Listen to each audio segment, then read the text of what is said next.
ولا حماده. ايه؟ اسمها نعم. تاخد الاوردر ده وتطلع بيه بسرعه، بس مش بسرعه عشان ما يعجنش. يعني ايه؟ يعني تبطل لماضه بدل ما اقطع عيشك انت واسلام. ما يخصنيش اسلام. طب شد يا اخويا.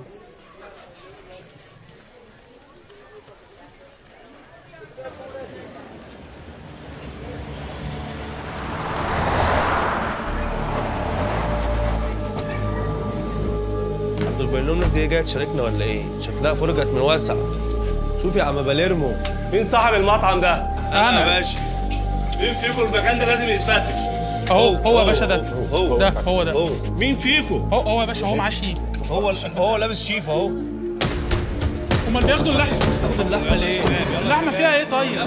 طب اللحمه فيها ايه؟ انت يا ابني فيها ايه؟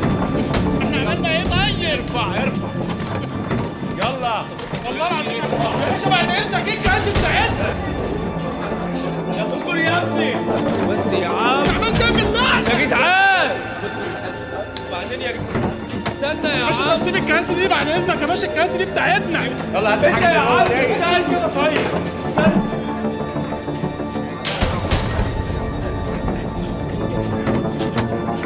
طب ناكل عيش منين يا عم؟ يلا عملت ايه؟ بعد اذنك بعد اذنك. طب سيب الكلمة يا عم طيب. الفخذ ايه اللي حصل؟ يلا واحد جاي لي قال لي تسوي لي الفخده دي واخدها منك الساعه 12. شكله ايه ده؟ جري يا باليرمو. يا باليرمو ده اخر مسؤول عندي. البنت هتروح فين؟